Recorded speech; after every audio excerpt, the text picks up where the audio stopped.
गुरुर्ब्रह्मा गुरुर्विष्णू गुरुर्देवो महेश्वर गुरुः साक्षात् परब्रह्म तस्मै श्री गुरवे नमः. हरि ओम तत्सत. द्वैत विवेकाचं पंचदशीतलं जे तिसरं प्रकरण आहे ना, तिसऱ्या प्रकरणाचा आपल्याला विचार करायचा आहे, सारांश रूपात विचार करायचा आहे. आणि द्वैत विवेक या नावातच त्या द्वैताचा विवेक झाला पाहिजे अशी एक भूमिका मांडलेली आहे. आणि विवेक शब्दाचा अर्थ आपल्याला माहिती आहे की एक आत्माच तेवढा सत्य असून उर्वरित जगत उत्पत्ती स्थिती नाशवान आहे, म्हणून त्याच्याविषयी इतका मला मोह नको की ज्यामुळे मी सुखी किंवा दुःखी होईल. असे विचार आपल्याला लक्षात आले तर मग या द्वैताचा विवेक का करायचा ही भूमिका आपल्या पुढे तयार होते. मग आता या हा जो देहादी प्रपंच आहे हा कशातला आहे तर हा द्वैतातला आहे. ही भूमिका आपल्या पुढे येते की इथे अनेक उपाध्या आपल्यासमोर येतात, नंतर अनेक पदार्थ आपल्यासमोर येतात, अनेक परिस्थिती आपल्यासमोर येतात. आणि प्रत्येक पदार्थ परिस्थिती आणि उपाधी म्हणजे व्यक्ती, या व्यक्तींबरोबरचा जो संवाद आहे तो सगळा संवाद जो आहे तो द्वैतातला संवाद आहे. म्हणून जेव्हा आपल्याला हा जो द्वैत विवेकाचा विचार येतो त्यावेळी तो विचार आपल्याला दोन पद्धतीने करावा लागतो. एक म्हणजे या जगताचा विवेक आणि एक माझ्या शरीराचा विवेक. म्हणून जेव्हा या द्वैताचा विवेक अशी भूमिका येते तेव्हा देहादी जगताचा विवेक असा आपल्याला आतमध्ये गोष्ट तयार करावी लागते. म्हणून इथे काय आहे, आपल्याला हे जे दुजे जे दिसतं आहे सतत, जे दोनपणाने माझ्या पुढे दिसतंय, तर ते काय झालं पाहिजे, दुधे खंडे झाला पाहिजे. म्हणजे दुजेचं खंडन झालं पाहिजे. आणि ते खंडन काय आहे ते बाधाच्या स्वरूपात आहे, निरासाच्या स्वरूपात आहे. त्याचं कारणच आहे की हे जे द्वैत आहे याचा झोपेमध्ये लय होतो, पण ते मात्र दुसऱ्या दिवशी तसंच मला सत्यत्वाने भासायचं काही राहत नाही. म्हणजे ते सत्यत्वाने मला सतत भासतच राहतं. त्या निमित्ताने सुखी होणं किंवा दुःखी होणं हे होतंच. मग आता त्यातून बाहेर पडायचं असेल तर नाश करता येणं मला शक्य नाही. मग द्वैताचा काय झाला पाहिजे, निराश झाला पाहिजे. मग द्वैताच्या निराशा असं म्हणूया, किंवा देहाच्या निराशा पावी जयाटाया. मग देहादी जगत, देह म्हटलं की आपण जगताचा विचार करतो, म्हणून इथे काय झाला पाहिजे, त्याचा बाद झाला पाहिजे. आणि मग संतवचन आहे, दुजे खंडे तरी अवघा हरी दिसे. मग आता हरीच जर सर्वांमध्ये मी पाहायला लागलो तर आता हरी आणि ब्रह्म दोन्ही वेगळं नाही. आपलं हरिपाठाचं चिंतन काय सांगतं, एक हरी आत्मा जीव शिव समा. मग पुन्हा वाया तू दुर्गमा न घाली मना. आता तू दुर्गम साधनं कशाला करतो. आता आत्मानात्म विचार हे हरिपाठाच्या दृष्टीने दुर्गम साधन झालं, पण पंचदशीमध्ये मात्र पुन्हा ते सुगम साधन आहे असा त्याचा विचार झाला. म्हणून इथे काय आहे की रोजच द्वैताचा झोपेत लय होतो, जागृतीमध्ये मात्र त्याचा बाध करायचा आहे. आणि नाश करणं काही माझ्या हातात नाही आहे. म्हणून इथे काय आहे, विवेकाने माझ्या या समोर असलेल्या द्वैताचा हा बाध झाला पाहिजे ही भूमिका आपल्याला पुढे विचारात येते. आणि मग आता या द्वैत विचारात मला त्याचा बाध का करायचा, कारण पुन्हा काय आहे, दुजे दवजव घडे तव तव संसार भय जोडे. म्हणजे ज्यावेळी दुसरा सिद्ध होतो त्यावेळी मला काय होते, ती संसार भयाची भीती माझ्या पुढे येते. कोणीतरी वरचढ आहे, श्रेष्ठ आहे म्हणून मला भीती वाटते, कोणीतरी कनिष्ठ आहे कारण का त्यामध्ये श्रेष्ठत्वाची भावना आहे. मग माझं श्रेष्ठत्व गेलं तर, म्हणून श्रेष्ठत्व जाण्याची सुद्धा भीती आहेच आहे. म्हणजे इथे काय आहे की जोपर्यंत मी दोनपणाचा सत्यत्वाने स्वीकार करतो आणि त्या निमित्ताने सुखी दुःखी होतो तोपर्यंत काय आहे, ह्या जे द्वैत आहे त्या द्वैताचा विवेक झालेला नाही. मग द्वैताचा विवेक काय सांगतो की एक ब्रह्मच तेवढं सत्य असून उर्वरित जगत कसं आहे, ते येणारं आणि जाणारं आहे. शास्त्रभाषा काय सांगते, स्वतःहून विलक्षण. स्वतःचं लक्षण काय आहे, आहे आहे आणि आहे.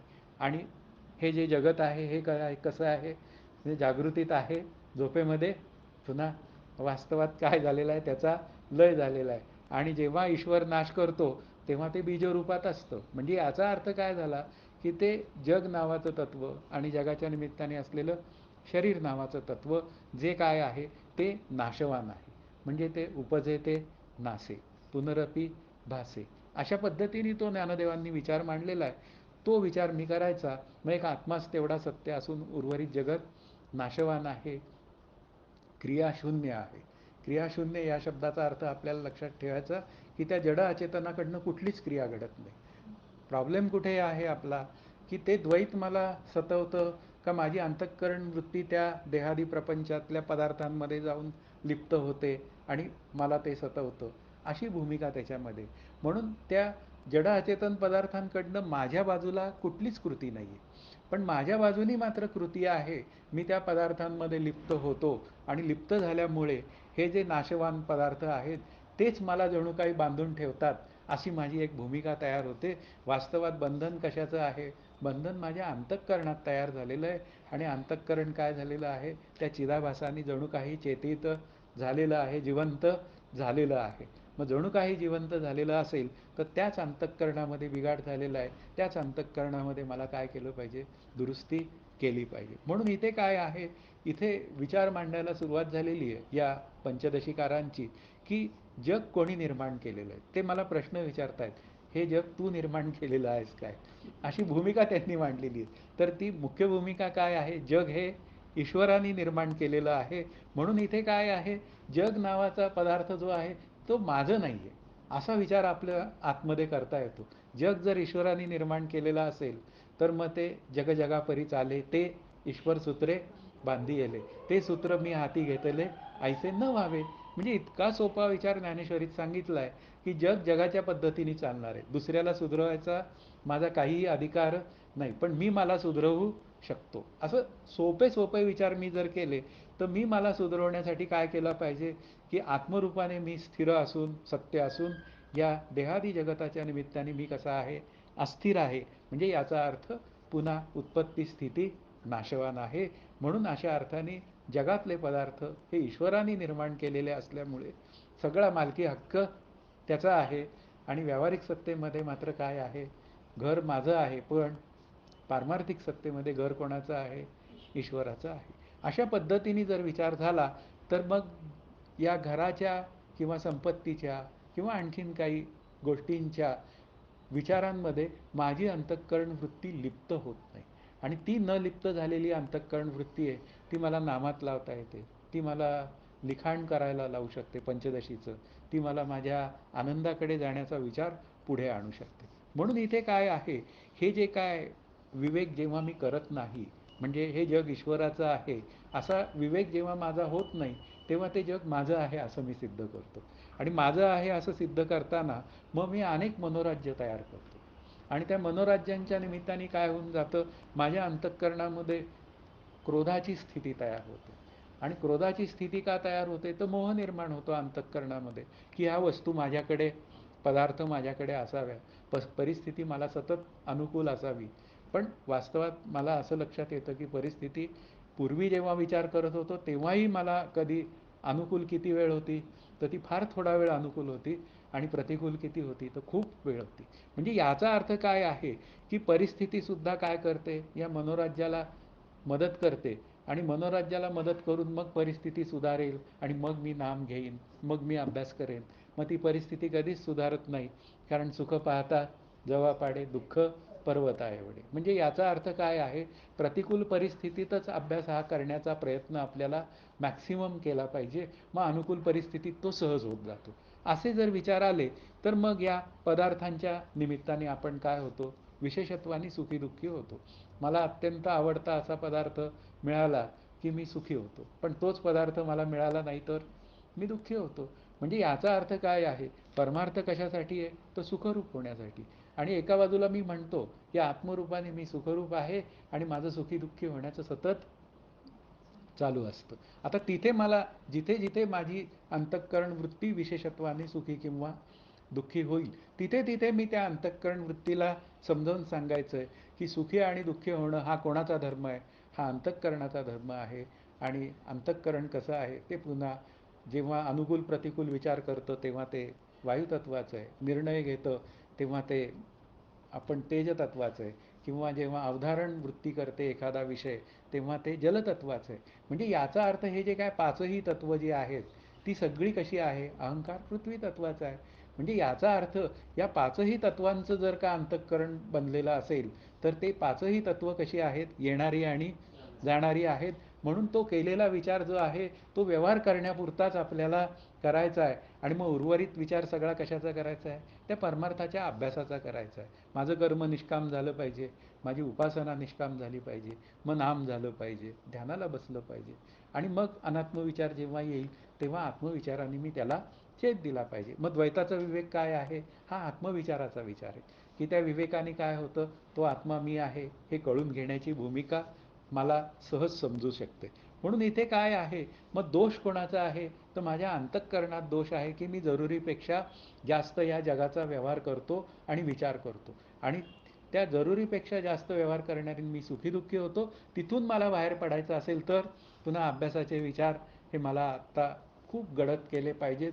म्हणजे ज्या ज्या वेळी अभ्यास करता येणं शक्य आहे त्या त्यावेळी तो अभ्यास मी केला पाहिजे. म्हणजे उदाहरणार्थ मी जेव्हा आता कारमधनं येतो यांच्याबरोबर, ज्यावेळी काहीच विषय नसतो त्यावेळी मी जर का खूप काही विचार करत बसलो, मग याचं कसं होणार, त्याचं कसं होणार, आत्ता क्रिकेटची मॅच चालू आहे, कोण जिंकणार, आता कोण जिंकणार हे मला माहीत नाही. मग कितीही मी त्याचा विचार केला तरी या क्षणी मला ते कळणार आहे का? मग मी तेवढा जो वेळ आहे ना, तो सगळा मी वेळ वाया घालवलेला आहे. त्यालाच म्हणतात मनोमय द्वैत. त्या मनोमय द्वैतातनं मला बाजूला पडायचं असेल तर तिथे मी त्या क्षणी नाम घेतलं पाहिजे. ठीक आहे, मला कोणाबरोबर तरी बोलावं लागतंय, मग ज्यावेळी मी गप्प आहे त्यावेळी मी नाम घेण्याचा प्रयत्न करतोय का? कारण नाम आणि नामीचा काय आहे? अभेद आहे. मग ज्या क्षणी मी नामात आहे त्या क्षणी मी नामीबरोबर आहे, म्हणजे नामी रूपच आहे. मग नाम आणि नामीचा अभेद असेल तर नामी सहजच ब्रह्मरूप आहे. मग ब्रह्म आणि मोक्ष या दोन गोष्टी वेगळ्या नाहीत. मग माझं नाम चालू आहे म्हणजे मी काय आहे? मी मोक्षरूपच आहे. असे विचार जर मी करत केले तर मग काय आहे, मला या प्रत्येक गोष्टीला मी उपासनेचा दर्जा आणू शकतो. म्हणजे व्यवहार केला तरीसुद्धा व्यवहार कोणाचा केला? व्यवहार मी रामाचा केला. कोणाबरोबर केला? मी रामाबरोबर केला. अशा पद्धतीने जर का ही त्रिपुटीच जर राममय झाली तर व्यवहार करणारा, ज्याच्याबरोबर व्यवहार चाललाय तो पण रामरूप. मग अशा पद्धतीने त्रिपुटी जर का रामरूप झाली तर मी काय आहे? मी सहज आनंदाचा ठेवा आहे. म्हणून इथे काय आहे, या द्वैताचा जो अस्ताव्यस्त जो पगडा आहे माझ्या अंतःकरणावर, म्हणजे सत्यत्व बुद्धीने, तो पगडा माझा दूर झाला पाहिजे. आणि तो दूर झाला तर मग काय आहे, माझं अंतःकरण हे सहजच शांत राहणार आहे. आणि जे शांत आहे तेच काय आहे? ब्रह्म आहे. मग ध्यानाचा विचार येतो, की अंतःकरण वृत्ती कशी शांत ठेवायची? मग ध्यानाच्या निमित्ताने द्वैताचा विवेक करायचा आहे, मग तो ध्यानामध्येही करायचा आहे आणि जागृतीमध्येही करायचा आहे. मग ध्यानामध्ये कसा विवेक करायचा आहे, की माझी अंतःकरण वृत्ती त्या मला श्रीगुरूंनी दिलेल्या मंत्रावर स्थिर राहिली पाहिजे. मग ज्यावेळी ती तिथून बाजूला पडते ध्यानामध्ये त्यावेळी परत फिरून मी त्या वृत्तीला माझ्या मंत्रावर आणणं, आता हा सतत प्रयोग मला काय करावा लागेल? तयार करावा लागेल. आणि तो सतत प्रयोग केला की बाहेर जाणारी जी वृत्ती आहे ती हळूहळू काय होऊन जाते? डायल्युटेड होऊन जाते. मग ती काय होऊन जाते? पातळ होऊन जाते. आणि मग ती पातळ झाली की मग काय होऊन जातं? माझी वृत्ती, म्हणजे जी नाम घेणारी वृत्ती आहे ती नामावर स्थिर राहते. आणि पुन्हा आपला नियम काय आहे? नाम आणि नामीचा अभेद आहे असं समजून मी केलेलं ध्यान आहे. मग ज्यावेळी मी नाम आणि मंत्रावर आहे त्यावेळी मी कसा आहे? मी ब्रह्मरूप आहे असं मला काही म्हणायला हरकत नाही. इतका वेळ मी कसा होतो? मोक्षरूप होतो. मग आता त्यावेळी तुला प्रश्न करायचा मी माझ्या अंतःकरणाला, की तुला त्या व्यावहारिक सत्तेतल्या सुखदुःख देणाऱ्या भूमिकांचा विचार तिथे आला का? नाही आला. म्हणजे याचा अर्थ काय आहे? विठ्ठलाच्या नामस्मरणामध्ये या व्यावहारिक सत्तेतला जो विचार आहे तो काय होतो तिथे?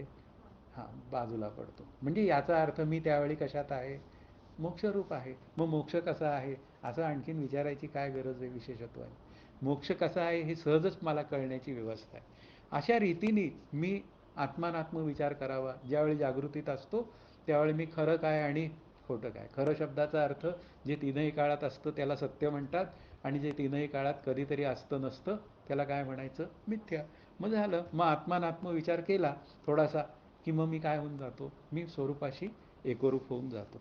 म्हणून इथे द्वैताचा विचार जेव्हा करायची वेळ येते तेव्हा ते द्वैत आपल्यापुढे दोन पद्धतीने येतं. एक मनोमय द्वैत, त्याच्यामध्ये मंद आणि तीव्र असे दोन विभाग आहेत, की ज्या मनोराज्यांचा मी विचार करतो पण त्यामुळे माझ्या म्हणूया परिस्थितीमध्ये काहीच फरक पडत नाही. मी सचिन तेंडुलकर झालो तर अशा पद्धतीने मी खूप 2 तास बॅटिंग करतो पण बॅटिंग करून मला काहीच मिळत नाही.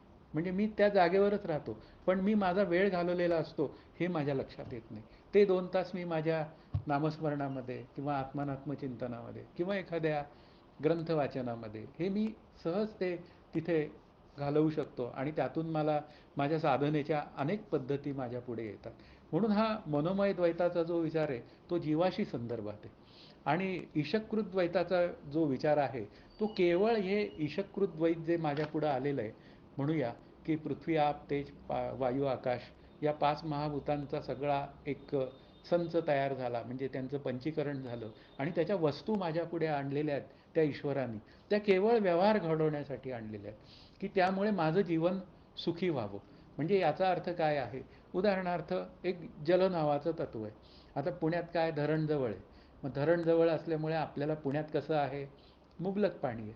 मग मुबलक पाणी असल्यामुळे सोलापूरसारखं आपल्याला काही 2 तास पाणी आणि 2 तास नंतर पाणी दुपारी असं काहीच नाही आहे. म्हणजे जलतत्वाचं आपल्या इथे काय आहे, भरपूर आहे. मग भरपूर आहे तर त्यांनी माझी काय सोय झाली? त्या जलतत्वाविषयी मला आता विचार करण्याची गरज नाही. असे विचार आपण करू शकतो, की ईशकृत द्वैतामधले जे सगळे पदार्थ आहेत ना, ते माझ्या हेल्पिंगसाठी त्यांनी निर्माण केलेले आहेत. त्याचा मी भरपूर वापर करावा, योग्य असा वापर करावा. म्हणजे कसं, की इथे भरपूर पाणी आहे म्हणून इथे आता आपण काटकसरीने पाणी वापरायची आवश्यकता नाही. म्हणजे याचा अर्थ वाया घालवावं अशी भूमिका नाही आहे. पण आता सोलापूरला पाणी कमी आहे म्हणून इथे मी 2च बादल्या पाणी वापरणार आहे असा जर मी विचार करत असेल तर हा चुकीचा विचार आहे. इथे आपल्याला जी परिस्थिती दिली आहे ना देवाने, त्याचा मी व्यवस्थितपणे विचार करायचा आहे. म्हणून ईशकृत द्वैत जे आहे ते ईश्वराने जसं केलंय ना ते तसंच असतं, त्यामध्ये चेंजेस करता येत नाही. माझी जी शेजारी वगैरे जी काय व्यवस्था आहे किंवा घरातली लोक आहेत त्यांचं ते काही बदलता येत नाहीत ना. घरातल्या लोकांबरोबरच राहून मला सगळं काय आहे देहादी प्रपंच मला करावा लागतो. मग तो हा सगळा जो द्वैताचा विचार जो आहे तो ईश्वराच्या बाजूने विचार जेव्हा आहे त्यावेळी तो बदलता येत नाही. पण मात्र जीवाच्या बाजूने जेव्हा विचार करायची वेळ येते तेव्हा तू तुझं मन मनोराज्यात घालवता कामा नये उदय, असं मला मी म्हणता येतं. आणि ते जर का मी मनोमय द्वैतातलं जीवन जर का थोडं कमी केलं तर मग काय आहे, मला माझ्या अभ्यासाला तिथे वेळ भरपूर मिळण्याची तयारी करता येते. मग आता आत्मा एकमेव अद्वितीय असल्यामुळे तो कुठल्याही साधनेने मला कळण्याची व्यवस्था नाही. एवढा विचार आपल्याला पक्का लक्षात आला तर मग काय आहे, सगळ्या ज्या साधना पद्धती आहेत त्या द्वैताच्या निरासाच्या आहेत, द्वैताच्या विवेकाच्या आहेत. म्हणजे अविद्येची निवृत्ती बरोबर परमानंदाची प्राप्ती ही युगपत आहे. आणि युगपत असल्यामुळे आपल्याला काय करायचं आहे, या द्वैताचा निरासच करायचा आहे. द्वैताच्या निरासा, आता देहाच्या निरासा म्हणतात तसं द्वैताच्या निरासा पाविजेया ठाया असं सगळं आहे. मग हे सगळं करताना हे जे द्वैत आहे ते कसं आहे, तर ते आभासिक आहे. म्हणजे सर्व संत काय करतात, मायावादाचा स्वीकार करतात. रज्जू सर्पाकार भासिले जगडंबर, किंवा मुळी सर्पाकार झाले एके भ्याला एके ओळखिली, असं ते म्हणणं आहे समर्थांचं. म्हणजे मुळी सर्पाकार झाली म्हणजे मायावाद स्वीकारला, मग अध्यस्त अधिष्ठानाची भाषा स्वीकारलेली आहे. मग जग कसं आहे, अध्यस्त आहे म्हणून त्याचा विवेक व्हायला पाहिजे. आणि आत्मा नावाचं तत्व आहे ते एकमेव अद्वितीय आहे, ते असतची असे या स्वरूपातलं आहे आणि ते माझं स्वरूप आहे. म्हणून इथे आत्म्याचा विवेक नाही करता येणार. पण विवेक कशाचा करायचा आहे, त्याच्यावर जणू काही आलेलं आवरण आहे ते दूर केलं की मी आत्मा आहे हे मला कळणार आहे. म्हणून त्या अविद्येच्या निरासासाठी या मायावादाचा विचार आहे. म्हणून मायावादाचा इथे पुरस्कार आहे आणि मायावादातनंच मी हे द्वैत म्हणजे हे जगत मिथ्या ठरवू शकतो आणि मी माझ्या स्वरूपाशी एकरूप होऊ शकतो. म्हणून पंचदशिकार आपल्याला या एवढ्या भूमिकेतनं काय सांगतात, की द्वैताचा विवेक झाला पाहिजे. आणि म्हणून द्वैताच्या विवेकाची सुरुवात आहे प्रकरणाची, ती त्यांनी विवेकाने सुरुवात केलेली आहे. की जेव्हा ईश्वर आणि जीव हे 2 निर्माण झाले अशी भूमिका जेव्हा बोलायची वेळ येते तेव्हा हे 2 जे भाग आहेत की ईश्वर आणि जीव नावाचे, हे दोघंही ब्रह्मस्वरूपावर काय आहेत, अध्यस्त रूपाने आहेत. नाही म्हटलं तरी ईश्वर निर्माण झालेला आहे ना अशी भूमिका येतेच. ब्रह्म काही निर्माण झालेलं नाही, ते कसं आहे, आहे आहे आणि आहे या स्वरूपातलं आहे. मग त्याच्या सत्तेवर ती एकोहम बहुस्त्यांची ती थेरी येणार आहे पुढे. कारण ते प्रत्येक प्रकरणामध्ये हे जगत निर्माण झालेलं आहे हे सांगण्याचा सतत प्रयत्न आहे. कारण जे जे निर्माण होतं ते काही काळ टिकतं आणि कालांतराने जातं. म्हणून ते कसं आहे, मिथ्या आहे. ही भूमिका आपल्यावर त्यांना म्हणजे त्या पंचदशीकारांना आपल्या अंतःकरणावर रुजवायची. म्हणून ईश्वराने जग निर्माण केलेलं आहे, तो त्याचा कर्ता आहे आणि माया त्याच्या स्वाधीन आहे, म्हणून तो बंधनात अडकत नाही. ही भूमिका आपल्याला लक्षात आली पाहिजे की ईश्वर काय आहे, सतत नित्यमुक्त आहे. त्याचं वर्णन जेव्हा करायची वेळ येते त्यावेळी नित्यमुक्त आहे असं वर्णन केलं जातं. पण जेव्हा जीवाच्या संदर्भात विचार करायची वेळ येते त्यावेळी जीव अल्पज्ञ आहे. कारण तो मायेच्या स्वाधीन आहे आणि मायेच्या स्वाधीन आहे म्हणून त्याला काय करावं लागतं, माया नावाच्या तत्वाचा निराश करावा लागतो. मग जग कसं आहे, माईक आहे असं आपल्या पुढे सांगितलं जातं. मग ते जग माईक जग, त्या माईक जगताचा तू विचार केलास म्हणजे काय केलं की ते सतासत विलक्षण अनिर्वचनीय ठरलं, तर हे जग काय होईल, असून नसल्यासारखं होईल. त्याचं असणं जे आहे ते व्यावहारिक आहे आणि नसणं जे आहे ते कसं आहे, अगाजे झालेची नाही या स्वरूपातलं आहे. पण ठीक आहे, अगाजे झालेचे नाही सैद्धांतिक आहे असं म्हणूया आपण. कारण जीवदशा बाधित झाली तरी जग नावाची गोष्ट दिसतच राहते. मग दिसतच राहिली तर काय करावं, शेवटी त्याला एक तर विचाराने बाधित करावं, नाहीतर नामाने एकरूप व्हावं. तसे दोन्ही विचार आहेत की शेवटी काय आहे की जग कोणाचं आहे, ते ईश्वराचं आहे म्हणजे विठ्ठलाचं आहे. मग विठ्ठलच काय झाला, या जगाचा निर्माता झाला आणि विठ्ठलच या जगाच्या निर्मितीत आपल्या समोर आला. मग त्याचं आणि माझं जे नातं आहे ते मला एकदा कळालं तर मग आता वेगळेपणा उरला कुठे. मग त्याचं ऐश्वर मला मिळतं.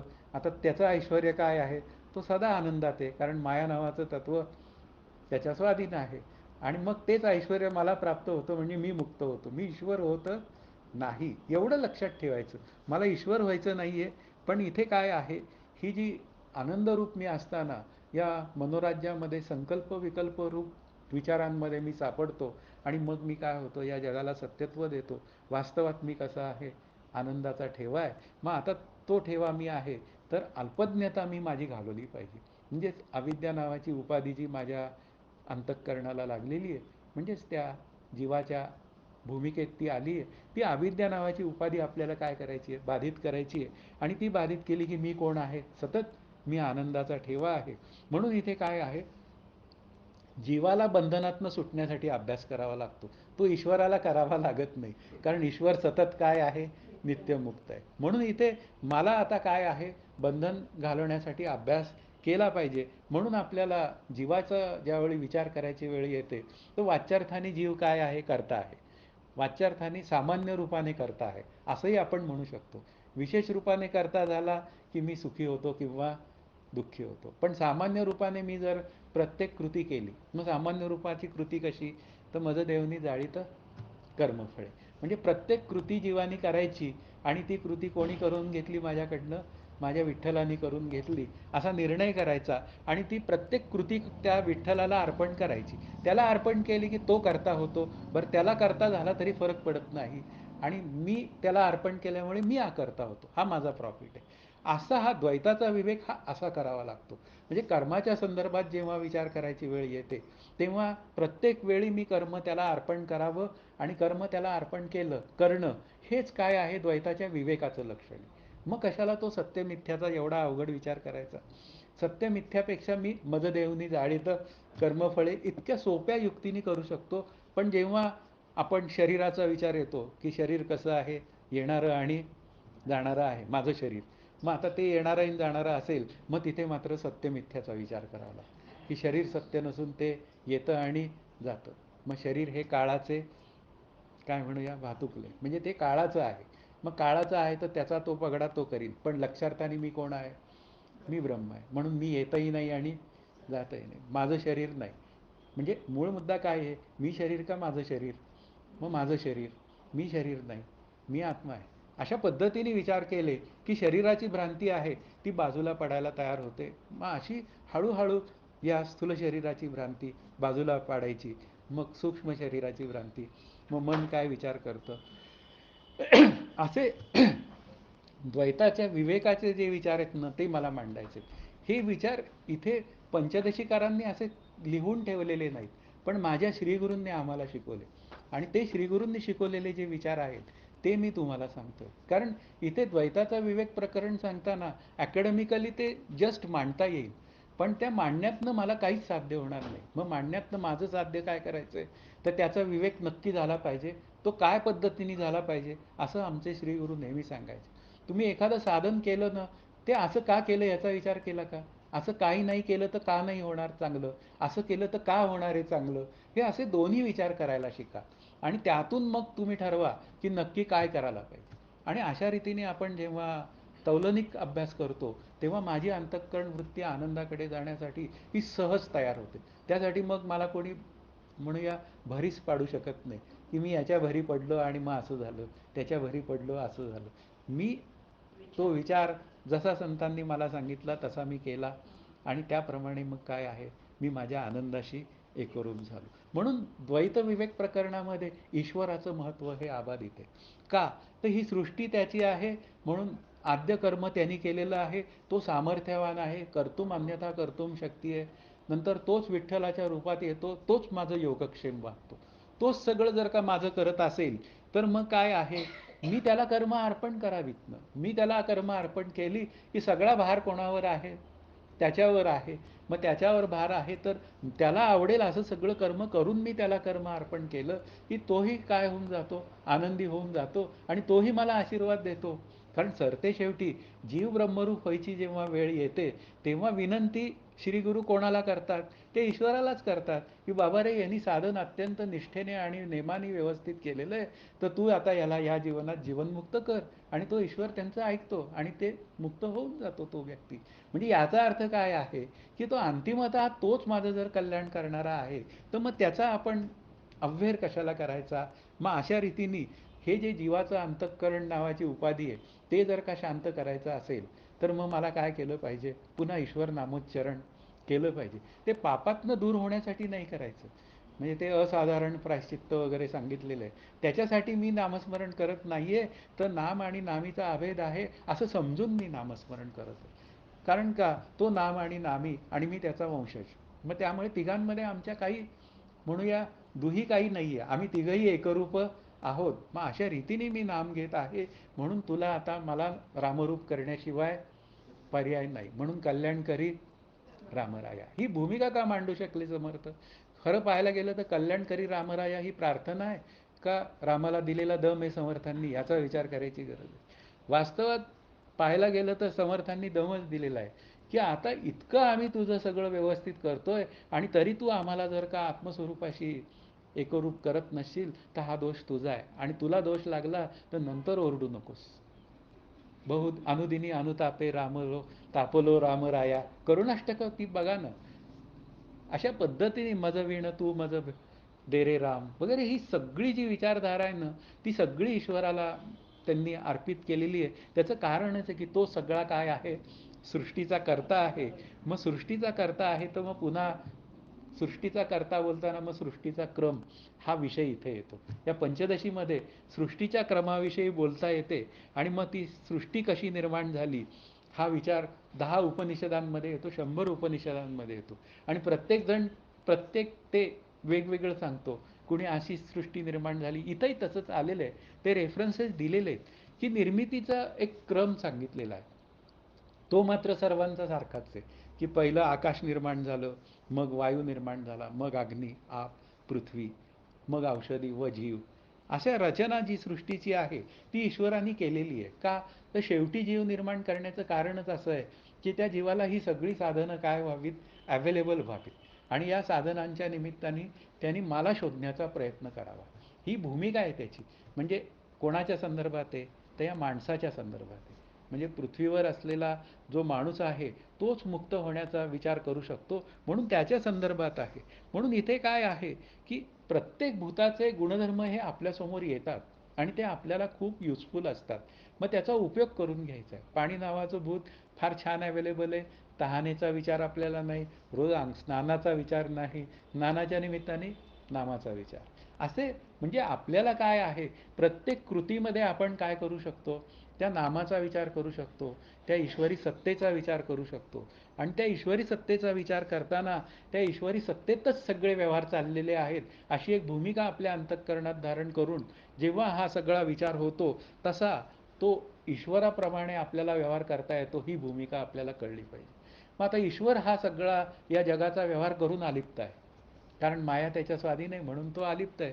तो कुठल्याही व्यवहारात लिप्त नाही. मी अल्पज्ञ आहे, मी लिप्त आहे म्हणून मी सुखी दुःखी होतो. मग आता मी ईश्वराप्रमाणेच अलिप्ततेचा विचार करणार आहे.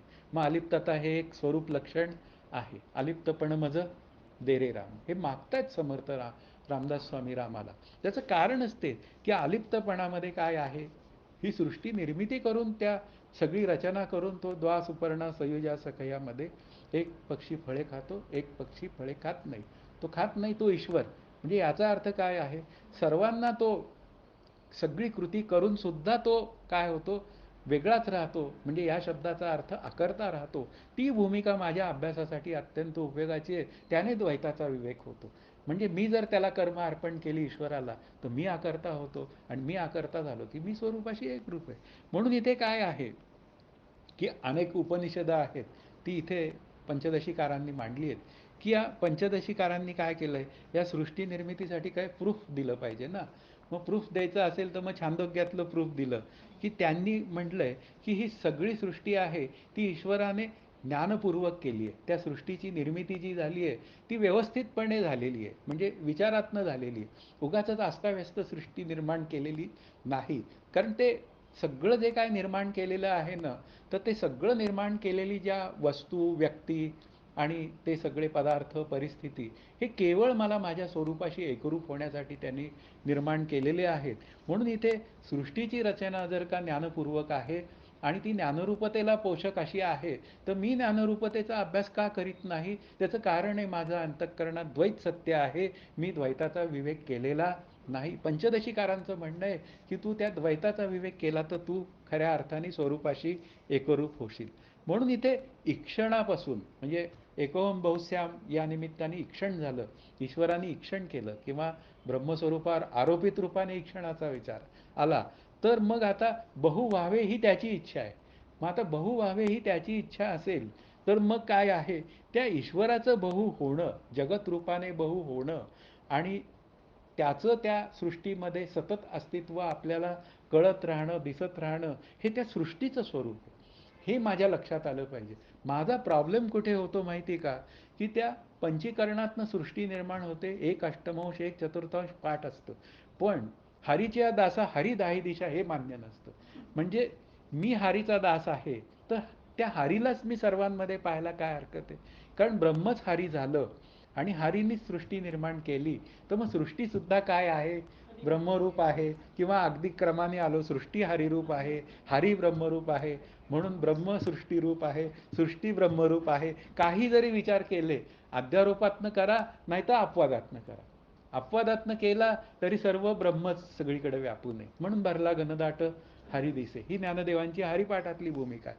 म्हणजे हे सगळे विचार जे आहेत ना, ते सगळे द्वैताचा विवेक करण्यासाठी मला त्या ईश्वराने अनुकूलतेने माझ्या पुढे आणलेले आहेत. मग तेवढे विचार मी जर केले, तर थोड्याशा विचारात मी मुक्त व्हायला काय हरकत आहे. प्रवचन द्यायचं असेल तर हे जेवढे सगळी कागदं लिहावी लागतात, जमा करावी लागतात. पण एकाला मुक्त व्हायचं असेल तर तो केवळ एका द्वैतविवेक प्रकरणावर तो मुक्त होऊ शकतो. ही भूमिका आपल्याला लक्षात आली तर कोणत्या प्रकरणातनं मला काय मिळालं, अगदी थोड्या प्रमाणात मी त्याचा विचार करू शकतो. 4 ओळींमध्ये विचार करू शकतो. द्वैताचा विवेक झाला पाहिजे, एका ओळीतच झाला. मग द्वैत काय आहे, मिथ्या आहे, त्याचं अधिष्ठान ब्रह्मसत्य आहे, ते मी आहे. अशा पद्धतीने मी जर विवेक केला तर मग काय आहे, गोष्टी सोप्या होतात. मग आता पुन्हा अथर्वण श्रुतीचा दाखला दिलाय की धडाडलेल्या अग्नीच्या ज्वाळा जशा निर्माण होतात, त्या ज्वाळा त्याप्रमाणे सृष्टी निर्माण झालेली. म्हणजे काय आहे, सृष्टी निर्माण झालेली आहे, हे पंचदशीकारांना आपल्यावर ठसवायचं आहे. आणि जे जे निर्माण झालेलं असतं त्याचा विवेक झाला पाहिजे, ही भूमिका त्यांना आपल्या पुढे मांडायची आहे. मग त्यासाठी काय आहे, ही श्रुती, अथर्वण श्रुती काय म्हणते, निर्माण झाली. छांदोग्य श्रुती काय म्हणते, निर्माण झाली. मग निर्माण झालेली असेल तर मग काय आहे, त्याचा विवेक व्हायलाच पाहिजे. आणि जर का विवेक झाला तर मग मी आत्मस्वरूपावर म्हणजे माझ्या स्वरूपाकडे जाण्याचा विचार करू शकतो. आता सृष्टीचा जेव्हा विचार करायची वेळ येते, त्यावेळी सृष्टी ही नामरूपात्मक पदार्थांची रेलचेल आहे तिथे. म्हणजे अनेक नामरूपात्मक पदार्थ आपल्या पुढे दिसतात आणि ते सगळे नामरूपात्मक पदार्थ मला त्या सृष्टीमध्ये व्यवहार घडावा अशा पद्धतीने ते सगळ्या अपेक्षेने ते सगळे ईश्वराने हे केलेली आहे. पण जेव्हा आपल्याला सत्तेचा विचार करायची वेळ येते, की जगाची एक सत्ता आहे, व्यावहारिक सत्ता आहे, की त्याला आपण म्हणूया नामरूपात्मक पदार्थांची सत्ता. बरं, त्याला निर्माण करणारा तो कोण आहे? तो ईश्वररूप राम आहे असं आपण म्हणूया. आणि याला अधिष्ठान कोण आहे? तर सच्चिदानंद ब्रह्म अधिष्ठान आहे. म्हणजे याचा अर्थ काय झाला, की आरोपित विचार जर आपण केला तर ते सच्चित आनंद तत्व आहे, ते नामरूपात्मक पदार्थांच्या निमित्ताने माझ्यापुढे आलं. म्हणजे असा विचार झाला. म्हणजे याचा अर्थ प्रत्येक जो नामरूपात्मक पदार्थाचा जो सगळा व्यवहार आहे, तो नाममात्र भेदात व्हायला काय हरकत आहे? आता नाममात्र भेदातला व्यवहार असा जर का विचार करायची वेळ आली, तर नाममात्र भेदातला व्यवहार काय सांगतो मला, की एक आत्माच सत्य असून उर्वरित जगत मिथ्या आहे, या पद्धतीने केलेला विचार. आणि दुसरा विचार काय आहे, जो हरिपाठाचा विचार आहे, तो काय सांगतो, हरिनामस्मरणात केलेला व्यवहार. अशा पद्धतीने, की तो हरिनामस्मरणात मी जर का व्यवहार केला, तर त्या हरिनामस्मरणामध्ये प्रत्येक व्यवहार मात्र हरिरूप होऊन जातो, म्हणजे आनंदरूप होऊन जातो. मग आनंदरूप व्यवहार जर सगळा झाला, तर मग काय आहे, कोणी गोविंद घ्या, कोणी गोपाळ घ्या. इतक्या सोप्या पद्धतीने मी व्यवहार करू शकतो. पण ते सोपं अवघड कसं करायचं, हे जीवाला विचारावं.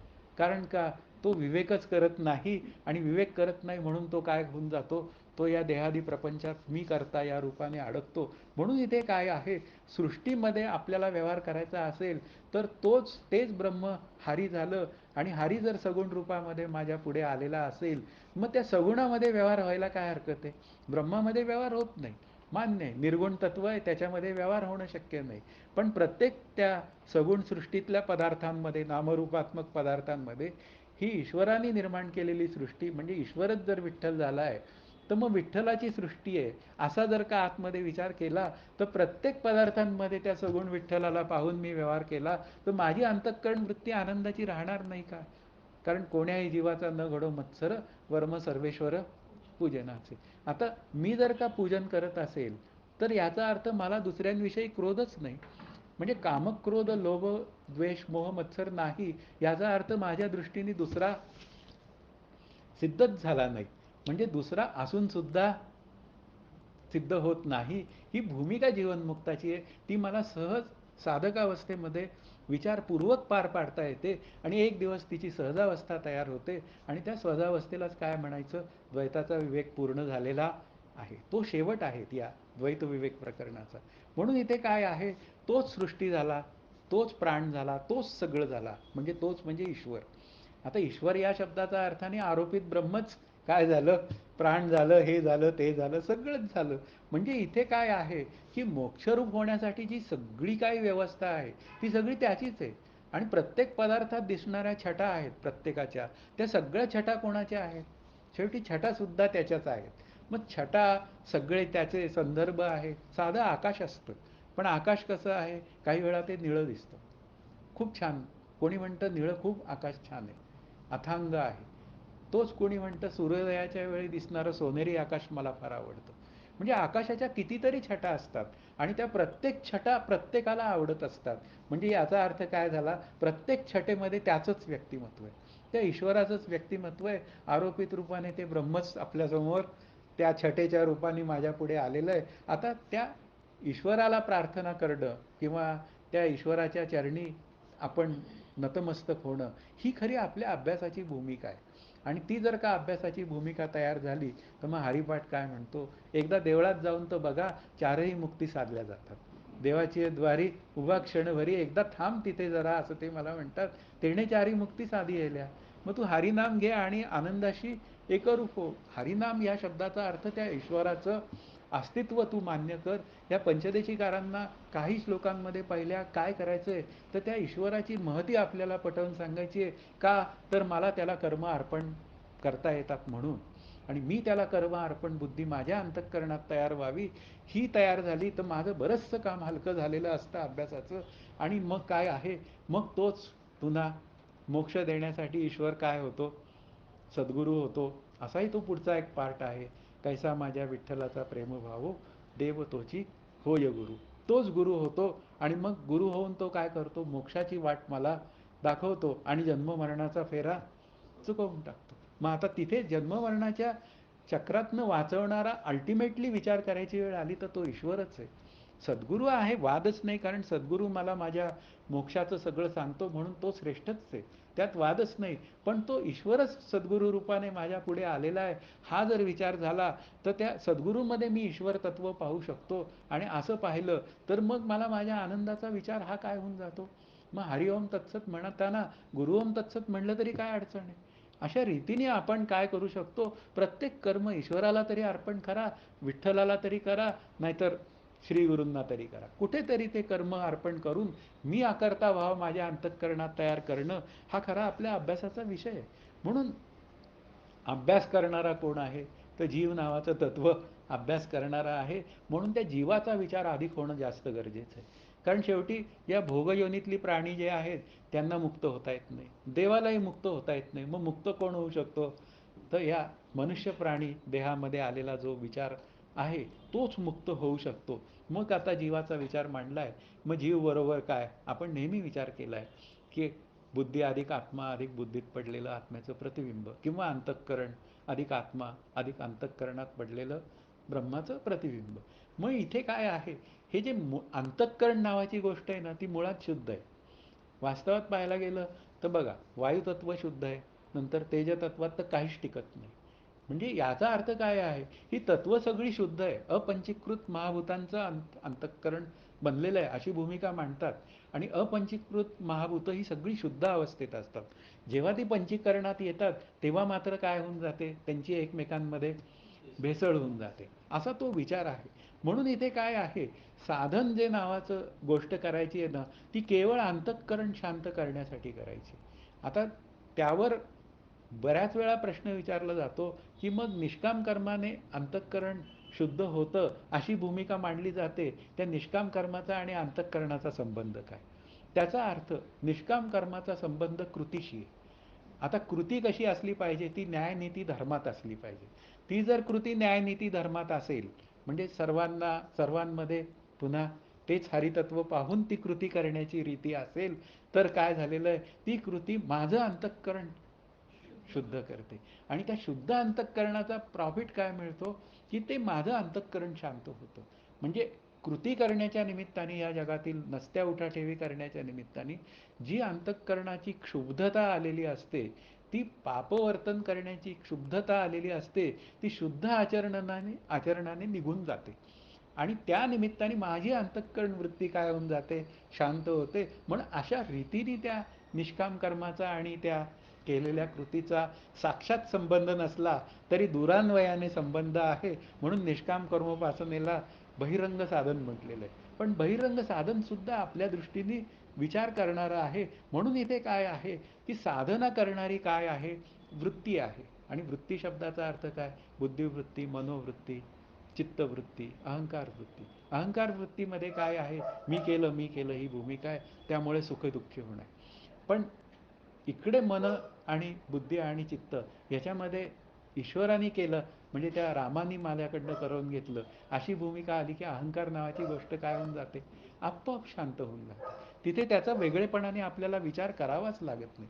म्हणून इथे काय आहे, की जीवाने एकदा तरी स्वतःला प्रश्न विचारावा, की तुला सतत सुख हवे आहे अशी तुझी भूमिका आहे काय, असा मी मला प्रश्न विचारावा. आणि प्रश्न विचारल्यावर त्याचं उत्तर हो येत असेल, तर तुला तुझी कर्म, म्हणजे मला माझी कर्म ही ईश्वराला अर्पण करण्याशिवाय कुठे पर्याय नाही.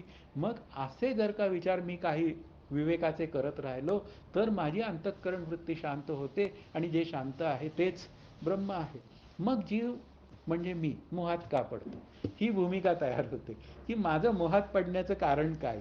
याचं विश्लेषण काय आहे, त्या अंतःकरणात दडलेलं आहे. की मोह कुठे तयार होतो. आपण म्हणतो मोहाने माझ्याकडनं ही कृती घडली, पण वास्तवात ती जी कृती घडलेली आहे ना, त्याच्या मागे असलेलं जे मोहयुक्त अंतःकरण आहे ना, त्याच्यामुळे ती कृती घडलेली आहे. ते अंतःकरण जर शांत असतं तर स्वैरबहिर कृती घडली नसती माझ्या अंतःकरणात. परमार्थात काय आहे, आपण थोडा विचार केला ना, की आपला अभ्यास काय होतो, अत्यंत सुलभ होतो. न लगे साधन दुर्गम, असं समर्थांचं म्हणणं आहे. म्हणून तस्मात विचार करावा, देव कोण तो ओळखावा. म्हणून या जीवाला झालेला मोह आहे, तो मोह कशाच्या संदर्भात आहे. असा त्याला जेव्हा विचार करायची वेळ येते, तेव्हा तो स्थूल शरीरासंदर्भातला मोह असतो, तो सूक्ष्म शरीरासंदर्भातले मोह असतात.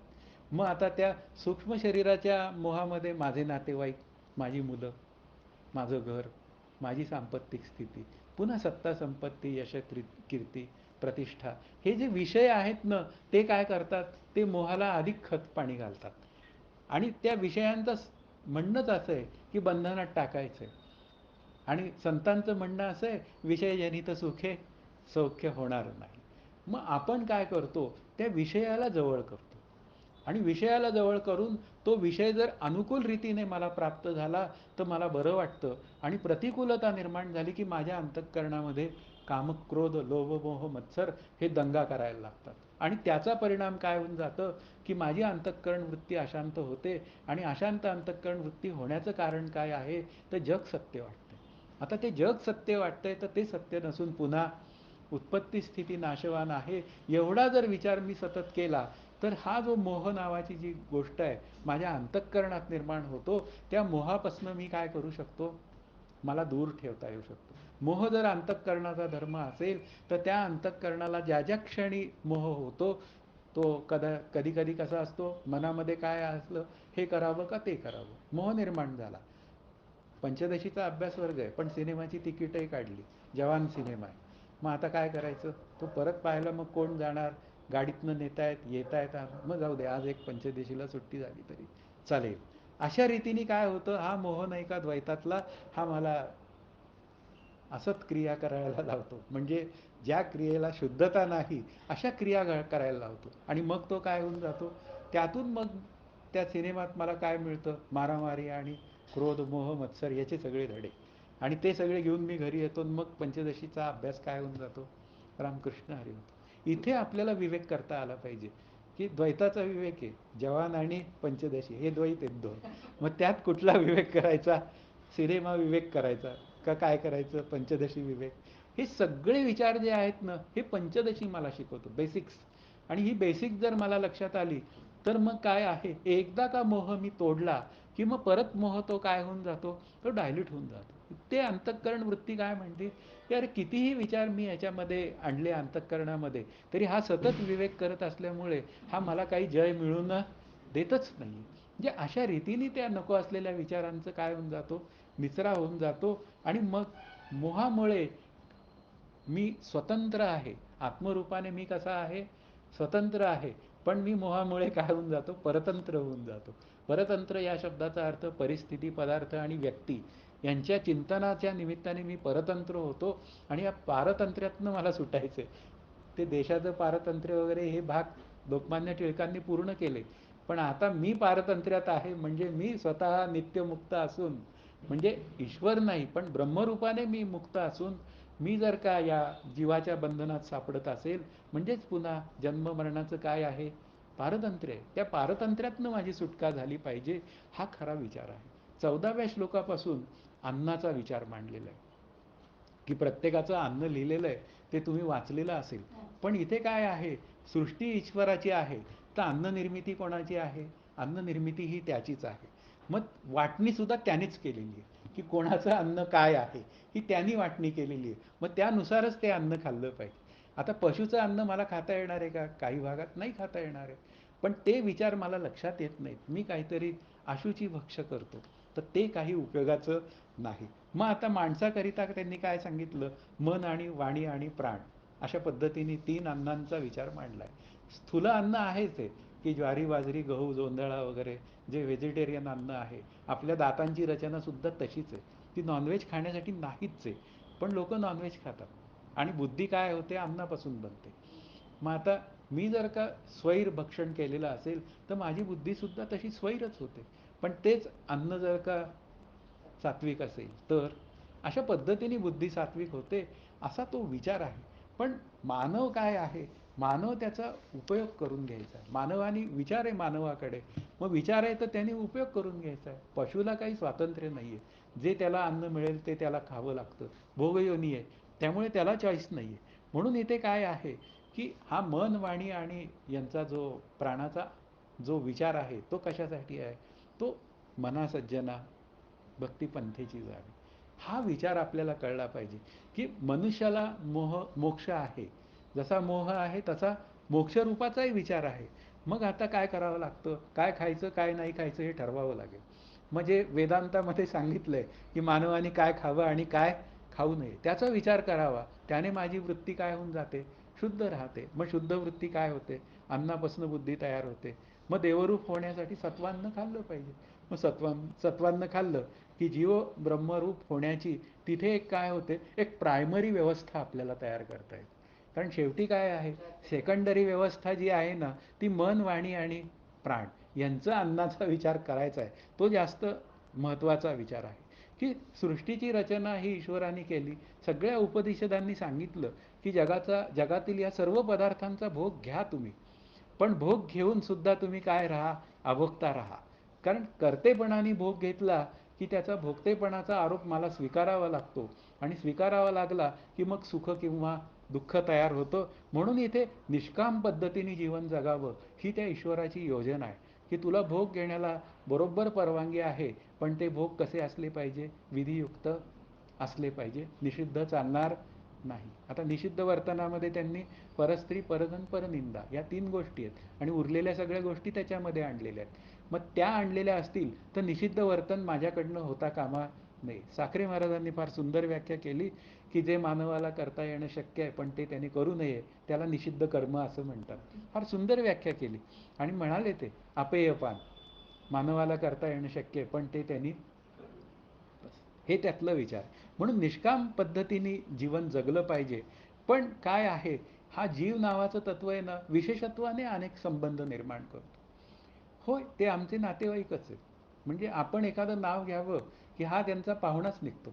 म्हणजे काय झालंय की काही कळतच नाही, म्हणजे की नक्की काय आहे.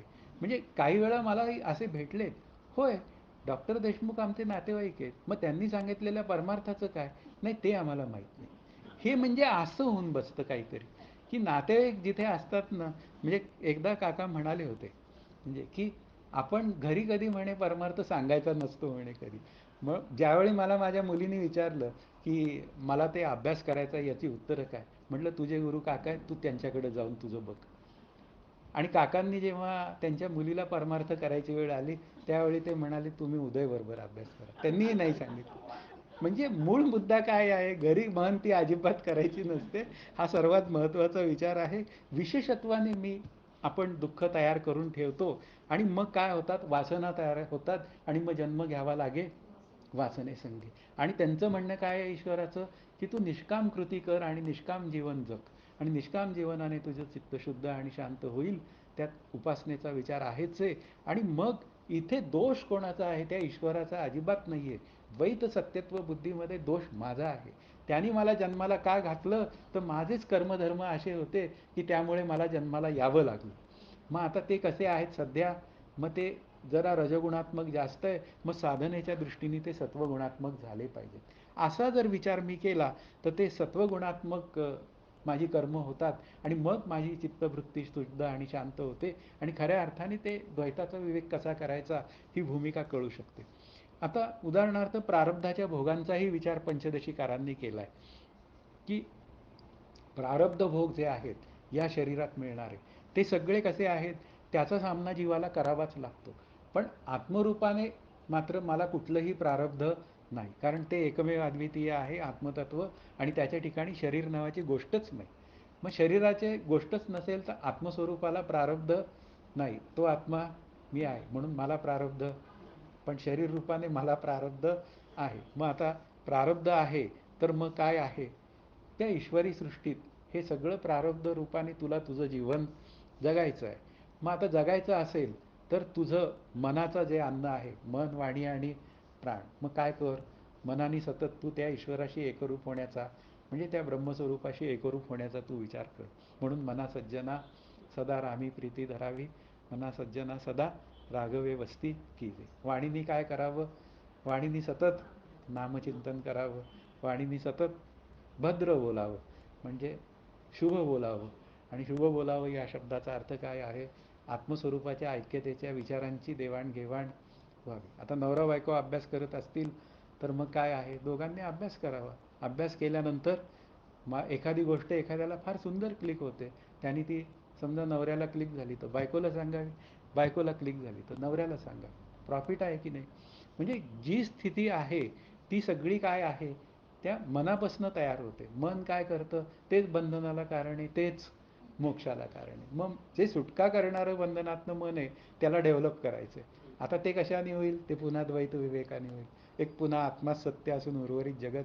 शेवटी प्रकरण एका वाक्यावरच येतं आणि ते वाक्यावर आलं की तेवढं आपलं काम झालेलं आहे. म्हणून इथे काय आहे, मन जर रजोगुणी मन जर मला सुखी दुःखी करत असेल तर मग काय आहे, त्या रजातनं मी सत्वात येणं आणि सत्वात येऊन माझी कृती घडणं. मग यालाच काय म्हणायचं, माणसाच्या मनाचं अन्न माणसाला दिलं पाहिजे. मग त्याच्या मनाचं अन्न काय आहे, तर आत्मविचार, चिंतन वगैरे हे सगळे त्याच्या मनाला प्रोव्हाइड करायचे. बुद्धीने सतत निर्णय करायचे की नाही, मला आज अभ्यासाला बसलं पाहिजे, मला चिंतन केलं पाहिजे. अशा सगळ्या गोष्टी ज्या आहेत ना कृती, या द्वैत विवेकाला अनुकूल कृती आहेत. म्हणून इथे काय आहे, माझं मन मला वापरता आलं पाहिजे. प्रत्येक गोष्ट ही ईश्वराने मला दिली आहे ना, ती वापरायची आहे. माझं मन काय वापरलं पाहिजे, ते देवळात जाण्यासाठी वापरलं पाहिजे, म्हणजे अभ्यास करण्यासाठी. बुद्धीने सतत काय निर्णय केले पाहिजे, बुद्धिनिश्चये आत्मज्ञान. असं सतत बुद्धीने काय निर्णय करायचा, की मी आनंदाचा ठेवा आहे आणि मी आनंदाचा ठेवा असेल तर बुद्धीने सतत निर्णय काय करायचा आहे, की त्या आनंदाकडे जाण्याचा निर्णय करायचा. पुन्हा चित्तात कोणता विषय आहे, त्या विठ्ठल नामाचा विषय आहे. मग अहंकार नावाची गोष्टच माझ्या ठिकाणी नाही. हेच खाद्य आहे. मनाचं खाद्य, नंतर बुद्धीचं खाद्य, मग प्राण. अशा पद्धतीने प्राण शब्दाचा अर्थ वासनेशी संदर्भ आहे. म्हणूनच मनच सृष्टीचा भोग घेतं. मग काय आहे, मनानेच मी सगळे व्यवहार करतो की हे माझं आहे आणि ते माझं नाही. मग उदाहरणार्थ काही गोष्टी ईश्वरी सत्तेतल्या आहेत. उदाहरणार्थ इथे मांडलंय पंचदशीमध्ये, हिरा आणि सोनं काय आहे, ते ईश्वरी सत्तेतलं आहे. पण तरीसुद्धा काय आहे, माझ्याकडे 1 किलो सोनं आहे म्हणून मला काय आहे, अहंकार आहे.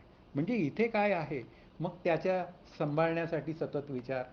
मग ते बँकेत ठेवले पण ते तिथं सुरक्षित राहील का नाही, म्हणजे त्या ईश्वराला म्हणजे ब्रह्मस्वरूपाला शोधण्याचा प्रयत्नच माझ्याकडनं घडत नाही.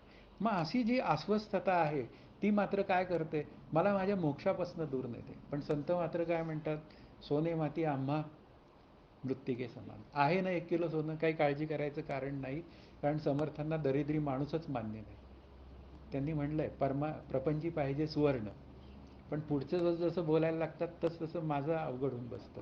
परमार्थी पंचीकरण महावाक्य विवरण करिता सुटे. आता तिथपर्यंत माझं सगळं अवघड होऊन बसतं. म्हणून संतांमध्ये आणि माझ्यामध्ये हा फरक आहे. तो फरक मला फक्त काय करायचा आहे, दूर करायचा आहे. संतांना सोने माती मृत्तिके समान आहे. आता माझी स्थिती खूप छान आहे, व्यावहारिक स्थिती. म्हणजे मी कोणाचा आहे, मी एकनाथ महाराजांचा वंशज आहे, अशी भूमिका मांडायची.